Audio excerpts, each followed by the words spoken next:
Hello fellow architects. मैं आपका फिर से स्वागत करता हूँ आपके अपने द राइट ब्रेन फैमिली में। और हमने पिछले वीडियो में सारा सिलेबस देखा था जो यूपीएससी पब्लिश करती है, या फिर उस सिलेबस को कवर करने के लिए जो भी बुक्स की जो लिस्ट थी उसके बारे में डिस्कशन किया था। तो चलिए इससे आगे अब हम स्टार्ट करते हैं आगे का वीडियो।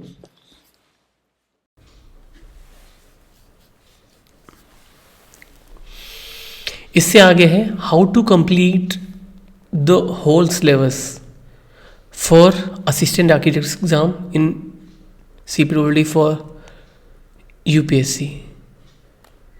इसमें मैं ये वीडियो असिस्टेंट आर्किटेक्ट्स के लिए अभी बना रहा हूँ क्योंकि अभी असिस्टेंट आर्किटेक्ट्स की वैकेंसीज निकली हुई हैं, लेकिन सेम वीडियो आप दोबारा से आगे चल के डिप्टी आर्किटेक्ट्स की जो वैकेंसीज आएंगी कभी उनके लिए भी देखेंगे तो सेम ही सिलेबस रहेगा, क्योंकि हमारा जो यूपीएससी का सिलेबस है वो जनरली एक आउटलाइन फ्रेमवर्क वो बनाते हैं। उसमें कोर आर्किटेक्चर, प्लानिंग और urban design, regional planning, urban planning, इस तरह के प्लस जो भी हमारे प्रीवियस क्वेश्चन पेपर्स हैं उनको सिलेबस में कवर करते हैं। और उसमें आप स्ट्रक्चर्स को वो लोग नहीं टच करते हैं, क्योंकि स्ट्रक्चर्स उनका सोचना है कि CPWD में और भी जो हमारे पैरेलल ऑफिसर्स हैं, सिविल वाले, सिविल इंजीनियरिंग जो करके आते हैं, सिविल इंजीनियर्स एंड इलेक्ट्रिकल का जो पार्ट होता है, इलेक्ट्रिकल इंजीनियर्स जो भी होते हैं वो लोग कवर करेंगे। तो हम यहाँ पे ओनली आर्किटेक्चर की बात करते हैं। तो चलिए स्टार्ट करते हैं कि क्या क्या पढ़ना होता है। जो हमारी बुक्स हमने लिस्ट डाउन की थी, 15-16 हमारे रिसोर्सेज थे, उनमें से क्या क्या किस तरह से पढ़ना है।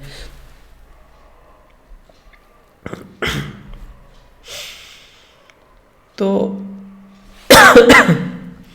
यहाँ से स्टार्ट करते हैं। What to study from these books, जो हमने एक लिस्ट बताई थी आपको, आप देखेंगे ये कंप्लीट लिस्ट हमने बताई थी, list of the books, visual dictionary, great ages, ये पूरा एक लिस्ट है जो हमने पिछले वीडियो में डिस्कस की थी। आप उस वीडियो को देख सकते हैं। अदरवाइज अब बात आती है कि ये सारी बुक्स आपने ले ली हैं, आपके पास या तो सॉफ्ट में या हार्ड कॉपी में ये बुक्स आपके पास रखी हुई हैं। क्या ये बुक अपने आप कंप्लीट हो जाएंगी? आपको लगता है कि ये बुक्स आपके लाने से आपकी प्रिपरेशन स्टार्ट हो गई? अल्टीमेटली इसको पढ़ना ही है, पढ़ना तो पड़ेगा ना आपको। तो आप सोचिए कि इन बुक्स को पढ़ना कैसे है, कौन सी बुक पहले पढ़ी जाए, कौन सी बाद में पढ़ी जाए, या कौन सी ज़्यादा पढ़ी जाए, कौन सी कम पढ़ी जाए, या पूरी मोटी बुक्स NBC की एक बार में पूरा स्टार्ट एक पेज नंबर 1 से स्टार्ट करके लास्ट तक पहुंचा जाए, या फिर उनमें से सिलेक्टेड स्टडी की जाए। तो चलिए इसमें देखते हैं कि detailed explanation of the books. Visual dictionary of architecture bye Francis D.K. चिंग, ये बुक है जिसमें कि मैं बोलूँगा कि this is a must read for all architecture and planning exam. चाहे आप गेट का एग्ज़ाम दे रहे हो, किसी भी आर्किटेक्चर वर्ड जहाँ पे आ रहा है वहाँ पे अगर कोई भी आप एंट्रेंस एग्ज़ाम या फिर जॉब वैकेंसी का एग्ज़ाम या फिर गेट का एग्ज़ाम किसी का भी दे रहे हो, ये बुक आपको पढ़नी ही है for all architecture and planning. It contains a wide array of architectural concepts and definitions. तो ये आपको बुक बिल्कुल पढ़नी है। Most of the subject of the exam, building construction elements, nomenclature of building, world architecture, style, colour theory, ये सारा कुछ इसने कवर किया हुआ है। Very important. एंड इसमें आप एक बार जब पढ़ना स्टार्ट करेंगे, एंड तक पहुंचेंगे तो बहुत कंफ्यूजिंग हो जाती है, क्योंकि ये ओनली कॉन्सेप्ट्स हैं, ओनली डेफिनेशंस हैं, या टर्मिनोलॉजी है या नोमेनक्लेचर है, तो उनमें आप कहीं भी घूम सकते हैं। तो इसके लिए मैंने एक ट्रिक निकाली थी कि एक बार में आपको नहीं पढ़ना है। The best method to remember और to get most output from the book is to read this book from time to time and try to memorise. आपको छोटा छोटा, कभी 1 पेज, कभी 2 पेज, कभी आधा पेज, कभी 5 मिनट, कभी 15 मिनट डेली पढ़ना है। Read this book on bits and pieces for smaller period, 30-35 minute. इसमें से अगर आपने ये बुक 30-35 मिनट डेली पढ़ी है, कभी 1 पेज पढ़ा, कभी 2 पेज पढ़ा और कभी उसको रिवाइज कर लिया, अगर आप इस तरह से करते हैं तो मैं गारंटी दे रहा हूँ कि 5 से 10 नंबर आपके पक्के हो जाते हैं। और यहाँ पर एक एक नंबर की बहुत वैल्यू है, तो हम कहीं भी छोड़ नहीं सकते हैं। तो ये बुक आपके लिए बहुत इंपॉर्टेंट हो जाती है हर हाल में।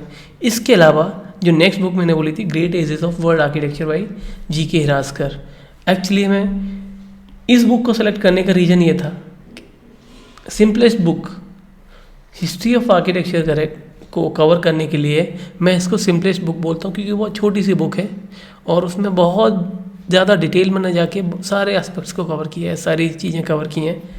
दो you may find so many books of different author.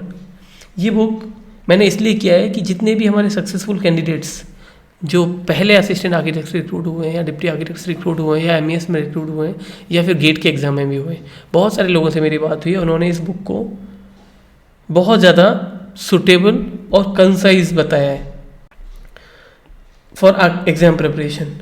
तो इस बुक को मैं बोलूँगा कि बहुत अच्छे से आपको पढ़ना है, क्योंकि इसमें हिस्ट्री का जो भी रिक्वायर्ड है, जो भी हमसे पूछा जाता है, वर्ल्ड आर्किटेक्चर, इंडियन आर्किटेक्चर, दोनों को बहुत अच्छे से कवर किया गया है।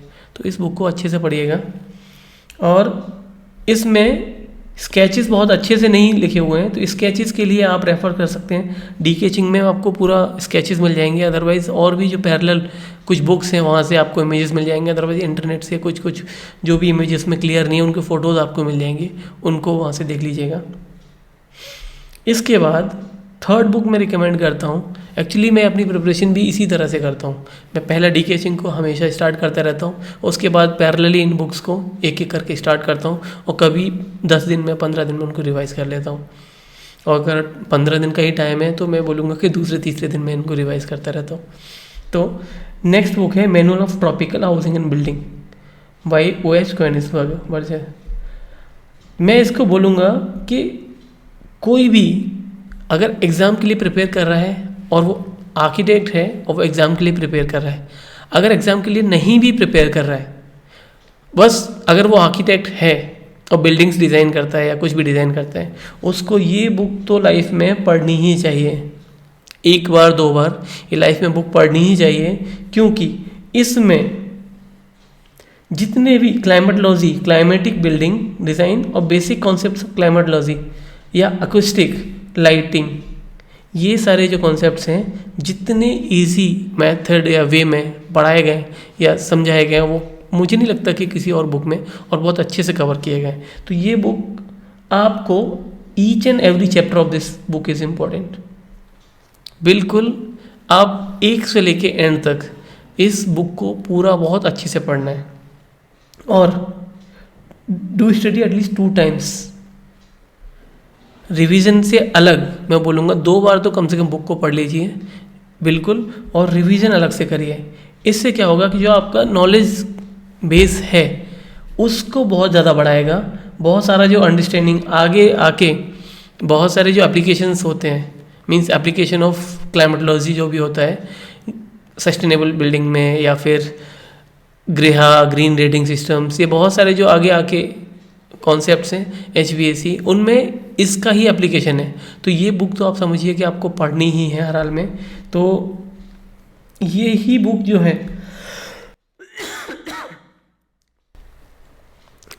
आप ये मान के चलिए कि मेरी अगर कोई भी एग्ज़ाम मैंने आज तक दिया है, चाहे वो गेट का हो या फिर कोई भी जितने भी मैंने exam vacancy, job vacancy government job के लिए दिए हुए, उन सब में मेरी पहली बुक जो आती है टेबल पे वो यही बुक होती है, manual of tropical housing and building. ये बुक सबसे पहले आती है, उसके साथ DK चिंग पैरेलल चलती है और इसके बाद हिस्ट्री पे मैं जंप करता हूँ, GK रास्कर जो मैंने अभी बताई इससे पहले बुक। इसके अलावा नेक्स्ट बुक आती है fundamental of town planning bye GK रास्कर और रंगवाला। दोनों में से कोई भी बुक पढ़ लीजिए, कोई प्रॉब्लम नहीं है, क्योंकि दोनों बुक ही बहुत छोटी छोटी है, कंसाइज वे में एकदम क्रिस्प लिखी हुई हैं और जितने आपके कॉन्सेप्ट्स इस एग्ज़ाम के लिए रिक्वायर्ड होते हैं वो इनसे क्लियर हो सकते हैं। अगर आपको लगता है कि और आपको डेप्थ में आपके पास टाइम भी है और डेप्थ में नॉलेज को चाहिए तो दूसरी बुक भी रेफ़र कर सकते हैं, लेकिन ये बुक मैंने बहुत ज़्यादा सूटेबल मुझे भी लगी है और बहुत सारे लोगों से मेरी जो कैंडिडेट्स जो पास हुए हैं इन एग्ज़ाम्स में उनसे मेरी बात हुई है तो वो ये बुक पढ़ते हैं, इन बुक को प्रेफर करते हैं। So these are more than sufficient for planning concept in architecture and planning exam. इनमें स्पेशली जो फोकस करना है आपको traffic management, urban roads, master plan, housing, इन टॉपिक्स को आप मिस मत करिएगा। इनमें से 2-3 क्वेश्चन कहीं ना कहीं आपको मिल जाएंगे हर एक एग्ज़ाम में, कहीं भी आप देखेंगे पुराने एग्जाम्स उनमें इन टॉपिक्स के ऊपर क्वेश्चंस जरूर मिल जाएंगे। इसके अलावा मोस्ट इम्पॉर्टेंट बुक जो आती है वो आती है NBC नेशनल बिल्डिंग कोड 2016 का जो वर्जन आ गया है, पहले 2005 का आया था, अभी 16 का चल रहा है। उस बुक को आपको पढ़ना है। अब ये देखिए, ये बहुत बड़ी बड़ी बुक है, अगर 2 वॉल्यूम में देखें तो कम से कम इतने मोटी मोटी 2 बुक्स हैं और उनको कवर करना बहुत मुश्किल है। तो अब इसको कैसे पढ़ना है?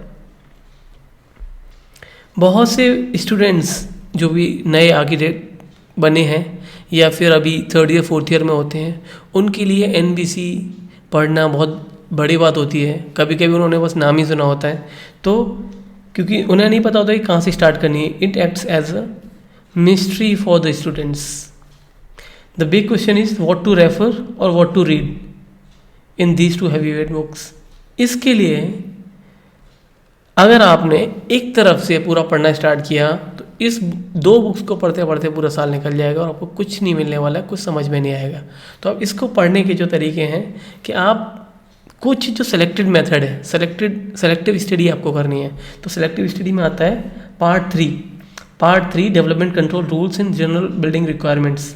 ये बहुत इंपॉर्टेंट टॉपिक है इसका। इसमें से बहुत सारे क्वेश्चंस आपको मिल जाएंगे, जितने भी छोटे छोटे बिल्डिंग डेवलपमेंट से रिलेटेड क्वेश्चन आते हैं वो यहाँ से आते हैं, और जो एक्सेसिबिलिटी वाले क्वेश्चन आएंगे वो इसका जो अपेंडिक्स है वहाँ से सारे क्वेश्चंस आते हैं।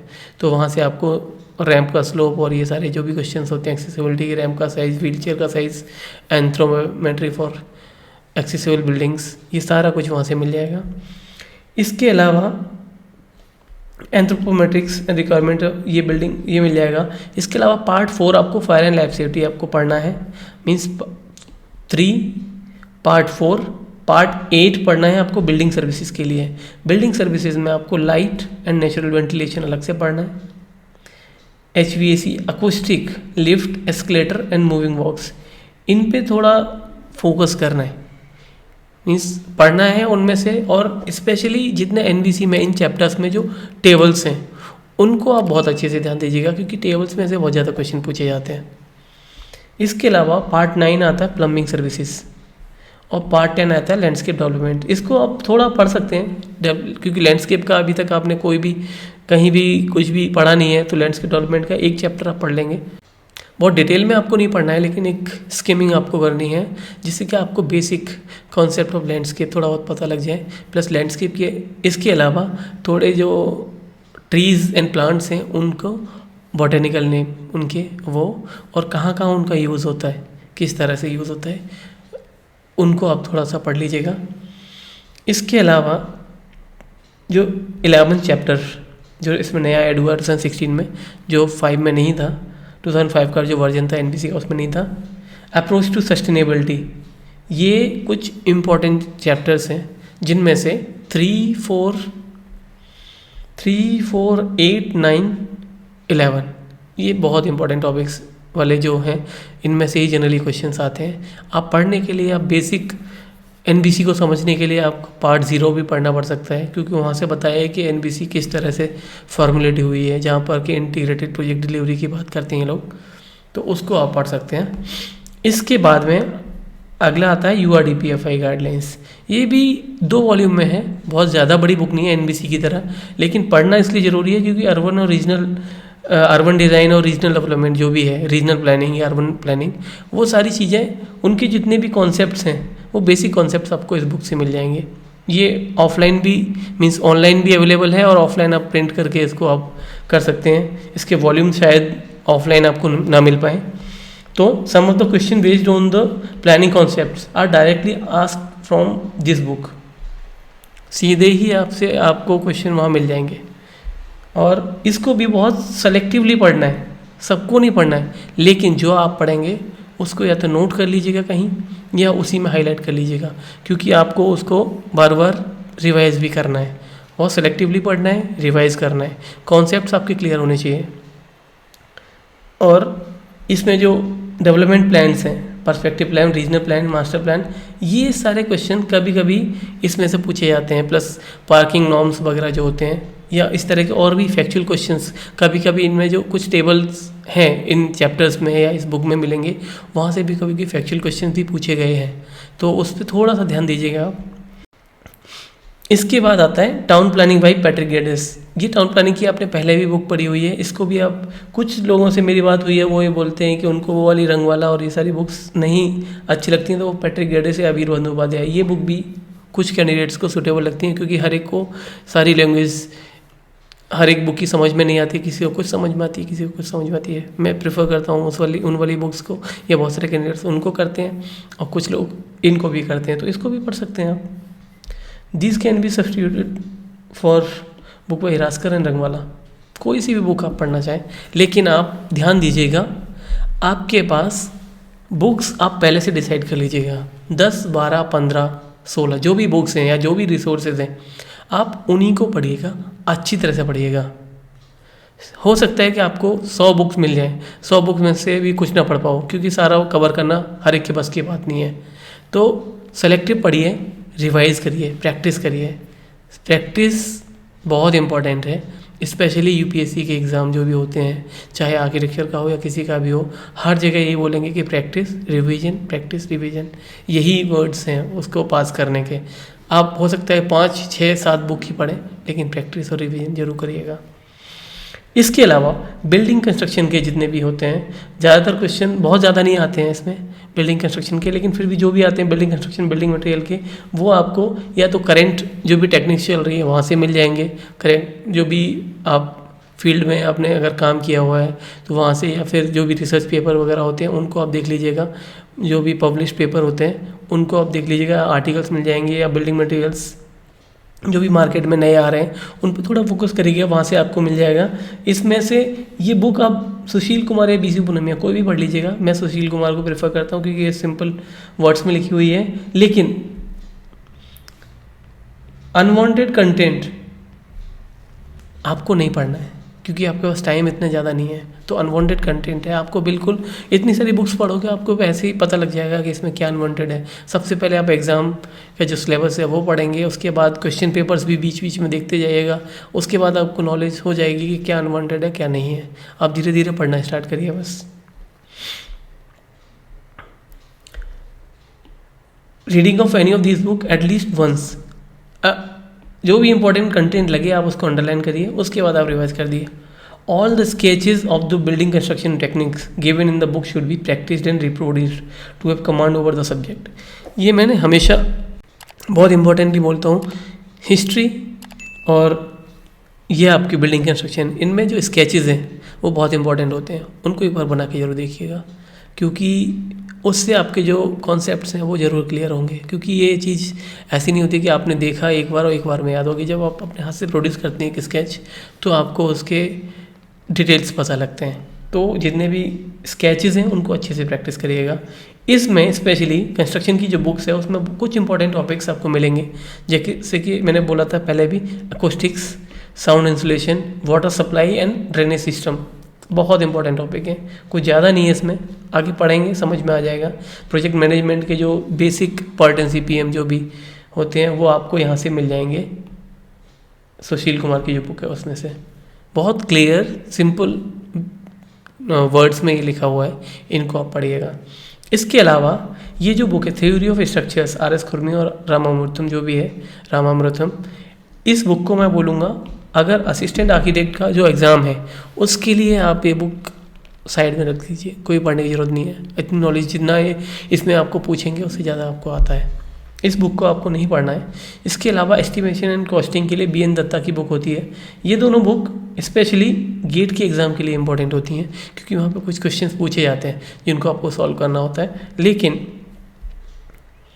BN दत्ता भी गेट के लिए प्रिफर्ड है, तो ये आपको गेट के लिए करना है, नॉट फॉर यूपीएससी में नहीं आएगा ये, तो इनको आप छोड़ दीजिएगा। एस्टिमेशन एंड कॉस्टिंग में आप थोड़ा बहुत देखेंगे, आपको यूनिट्स पता होना चाहिए बस थोड़ा, कि कोई भी मटेरियल है किस यूनिट में मेजर किया जाता है, या फिर कौन कौन से method of estimation and costing है, उनको थोड़ा बहुत देख लीजिएगा और ज़्यादा नहीं पढ़ना है आपको। इसके अलावा इंपॉर्टेंट टॉपिक आता है, जब मैंने बताया था स्टार्टिंग में आपको कि आपको मैनुअल ऑफ ट्रॉपिकल हाउसिंग वाली जो बुक है, क्लाइमेटोलॉजी वाली बुक, वो पढ़ेंगे। उसके बाद ये ग्रेहा और IGBC ग्रीन रेटिंग सिस्टम आप पढ़ लीजिएगा। और इसके साथ भी मैं अभी लेटेस्ट अपडेट आपको बताता हूँ कि CPWD का भी एक घर मैनुअल है, वो भी उनका in house green rating system manual है, वो CPTOLD की वेबसाइट से पब्लिकेशन में जाके आप पढ़ सकते हैं, वहाँ से आपको सारा कुछ मिल जाएगा। तो ग्रेहा IGBC की मैनुअल, देखिए इनके जितने भी ग्रीन या सस्टेनेबल बिल्डिंग बोले या जो भी बोले, उनमें कॉन्सेप्ट सेम ही होते हैं, ओनली उनका एप्लीकेशन, उनके मार्क्स जो भी होते हैं, उनकी मार्किंग सिस्टम वो अलग हो सकता है, लेकिन सस्टेनेबल या ग्रीन का जो भी बेसिक कॉन्सेप्ट है वो चेंज नहीं होता है। तो आप थोड़ा ओवरव्यू के लिए इनको पढ़ लीजिएगा, क्योंकि कभी कभी डायरेक्ट क्वेश्चन भी कोई पूछ लेता है कि इसमें इतने स्टार पर 5 स्टार पर कितने पॉइंट्स होते हैं या कौन कौन सी रेटिंग सिस्टम्स होते हैं। ऐसे ही घर में भी आप देख सकते हैं, घर IGBC ग्रीन ग्रेहा सारे ही सेम है, बस इनमें मार्किंग सिस्टम और उनका जो मेथड ऑफ जो उनका रेटिंग सिस्टम है वो थोड़ा चेंज है, तो वो आप देख लीजिएगा। तो ये पढ़ सकते हैं। इसके लिए इनको पढ़ने के लिए एक और जो मैंने बताया था chapter 11 approach to sustainability of NBC, उसको भी पढ़ लीजिएगा इसके साथ में, क्योंकि वहाँ से बहुत लिंक करेगा, आपको कॉन्सेप्ट्स क्लियर हो जाएंगे। इसके अलावा आप ECBC, ये भी मैनुअल्स हैं, manual BE ministry of power I think, उसकी वेबसाइट पे आपको मैनुअल मिल जाएगा, अदरवाइज़ गूगल पे सर्च करेंगे ECBC मैनुअल तो वो भी आपको मिल जाएगा। ECBC मैनुअल, और एक इसका नया आ गया इको निवास संहिता, जो कि ओनली घर को, जो हमारे रेजिडेंशियल बिल्डिंग्स हैं उनके लिए इको निवास संहिता उन्होंने लॉन्च किया हुआ है अभी 2 साल पहले, उसको आप देख लीजिएगा। इन सारी बुक्स को एक साथ, इनके कॉन्सेप्ट्स एक जैसे होते हैं, बस आपको थोड़ा बहुत आइडिया होना चाहिए कि कभी कभी डायरेक्ट क्वेश्चन आ जाता है, उन्हीं पर्टिकुलर बुक्स में मिलता है, तो उनको स्किमिंग करके थोड़ा शॉर्ट लिस्ट करके सिलेक्टिव उनको टिक कर लीजिएगा, वहाँ से मिल जाएगा। इसके अलावा अर्थक्वेक के लिए, अर्थक्वेक इंजीनियरिंग के लिए कुछ PPTs या तो आपको इंटरनेट पे सीधे ही मिल जाएंगे, वहाँ से आप देख सकते हैं अर्थक्वेक इंजीनियरिंग का। Otherwise publication and manuals of national information centre of earthquake engineering IIT Kanpur NICEE, इसकी मैनुअल्स आप 1-2 देखेंगे, वहाँ से ही आपके सारे कॉन्सेप्ट्स क्लियर हो जाएंगे अर्थक्वेक के।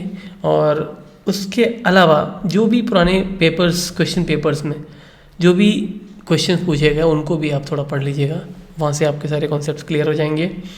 इसके अलावा कुछ इंपॉर्टेंट प्रोफेशनल प्रैक्टिस की बात करते हैं, या आर्किटेक्ट्स एक्ट 1972, इसको काउंसिल ऑफ आर्किटेक्चर की वेबसाइट से आप ज़रूर पढ़ लीजिएगा, वहाँ से इजीली आपको पब्लिकेशन मिल जाएंगे और उनको अच्छे से पढ़ लीजिएगा, क्योंकि कभी कभी बेसिक क्वेश्चंस वहाँ से भी आ जाते हैं और 2-4 मार्क्स वहाँ से भी मिल सकते हैं। और मैं पहले भी बता चुका हूँ पिछले वीडियो में कि स्पेशली जब आपके पास 13 वैकेंसी हैं और 13 वैकेंसी में 5-6 हज़ार लोग एप्लीकेंट्स हों, तो वहाँ पे 1 मार्क, आधा मार्क सबकी वैल्यू होती है, वो आपको 1 या आधा मार्क क्वालिफाई और डिस्क्वालीफाई दोनों का डिफरेंस क्रिएट कर सकता है, और आपको कभी ना कभी हो सकता है कि उसकी वैल्यू पता लगे। तो मैं नहीं चाहता हूँ कि आप आधे मार्क्स से नीचे रह जाए और जो आपसे ज़्यादा आधा मार्क लेके आए वो क्वालिफाई हो जाए। तो बेटर ये है कि 1-1 मार्क कहीं से मिले वहाँ से पढ़ लीजिएगा और आप क्वालिफाई कर जाएगा। इसके अलावा एनालिटिकल रीजनिंग, ये जनरली गेट और DDA के एग्ज़ाम्स हुए हैं उनमें पूछा गया है, जो भी प्रीवियस ट्रेंड जो रहा है UPSC के आर्किटेक्चर एग्ज़ाम्स का, वहाँ पे ये सारी चीज़ें नहीं पूछी गई हैं, तो आप इस पार्ट को मिस कर सकते हैं। थोड़ा बहुत जनरल अवेयरनेस के लिए आप, या GK के लिए थोड़ा बहुत TV या फिर न्यूज़पेपर पढ़ लीजिएगा, या कोई करंट अफेयर्स वाली बुक आती है उससे पढ़ लीजिएगा, तो ये नहीं पूछा गया है। इसके अलावा लास्ट पॉइंट आता है प्रीवियस ईयर्स क्वेश्चन पेपर्स, इनको ज़रूर कर लीजिएगा, चाहे वो गेट का एग्ज़ाम के जो भी 10-12 साल के क्वेश्चन पेपर्स हैं उनको सॉल्व कर लीजिएगा, क्योंकि वहाँ से भी बहुत सारा आपको कंटेंट मिलेगा, डायरेक्ट क्वेश्चंस भी मिल सकते हैं। प्लस जो 2015, 16 और 19, 20 में जो भी UPSC के एग्ज़ाम्स हुए आर्किटेक्चर के लिए, उनको आप निकाल के उनको सॉल्व जरूर कर लीजिएगा। तो वहाँ से भी आपको ये सारी चीज़ें, जब आप क्वेश्चन पेपर को सॉल्व करेंगे वहाँ से भी आपको बहुत सारी हेल्प मिलेगी। और आगे आने वाले वीडियोस में मैं जो क्वेश्चन पेपर्स हैं उनको सॉल्व करूँगा, या फिर और भी इस तरह की बहुत सारी क्वेरीज होती हैं वो क्वेरीज भी मैं धीरे धीरे सॉल्व करूँगा। अगर आपका भी कोई पर्सनल क्वेश्चन हो आर्किटेक्चर एग्ज़ाम या कोई भी आर्किटेक्चर एग्ज़ाम या असिस्टेंट आर्किटेक्ट का स्पेशली इस एग्ज़ाम के बारे में कोई भी क्वेरी हो, वो आप कमेंट बॉक्स में कर दीजिए, लिख दीजिएगा या फिर मुझे मेल कर दीजिएगा, जैसे भी आपको सुटेबल लगे वहाँ से कर सकते हैं। Otherwise the untold secrets to crack all architecture exam जो ये बुक है, इसका एक फेसबुक पेज है, उस पर भी अगर आप कमेंट करेंगे तो वहाँ से भी मैं जो टॉपिक्स पिक करके उसको रिजॉल्व कर सकता हूँ। और मैं आपसे फिर से रिक्वेस्ट करूँगा कि अगर आपने अभी भी ये चैनल सब्सक्राइब नहीं किया है तो आप प्लीज़ सब्सक्राइब करिएगा, क्योंकि इससे मुझे भी मोटिवेशन मिलता है आगे की वीडियोस बनाने के लिए। और अपने फ्रेंड्स को भी शेयर कीजिएगा, क्योंकि अगर नॉलेज को हम छुपा के रखते हैं अपने पास, उतना ही नॉलेज कम होती जाती है। और जितना आप नॉलेज जो भी आपकी है उसको दूसरों के साथ शेयर करेंगे तो आपकी नॉलेज भी बढ़ेगी।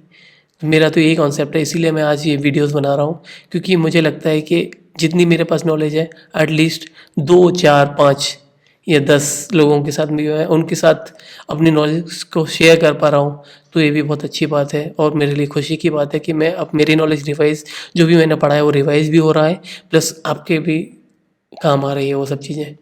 तो इस वीडियो को मैं फिर से यहीं खत्म करता हूँ, क्योंकि ये वीडियो थोड़ा सा लंबे हो जाते हैं, 20 से 25 मिनट के वीडियोस हो जाते हैं, लेकिन इससे छोटा कवर करने में बहुत टाइम लगता है। और मुझे नहीं लगता कि एक टॉपिक को कवर करने के लिए 5-10 मिनट सफिशिएंट होते हैं।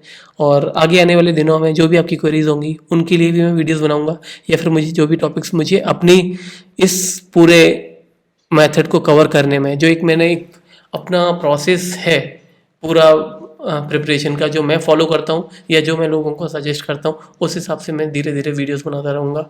और इस चैनल पर बहुत सारे और भी वीडियोस, अभी असिस्टेंट आर्किटेक्ट्स की वैकेंसी चल रही हैं, इसलिए मैं असिस्टेंट आर्किटेक्ट्स की वैकेंसीज को फोकस कर रहा हूँ। लेकिन इसके अलावा आर्किटेक्ट्स की लाइफ, आर्किटेक्ट्स की जो प्रोफेशनल प्रोग्रेस है या प्रोजेक्ट्स किस तरह से करते हैं, या फिर जो आर्किटेक्चर स्टूडेंट्स की जो भी रिक्वायरमेंट्स होती हैं, किस तरह से उनका पूरा 5 इयर्स का प्लान होता है, और बहुत सारे टॉपिक्स होते हैं, उनको भी मैं कवर करता रहूँगा। तो चलिए इस वीडियो को अब ख़त्म करता हूँ। Thank you.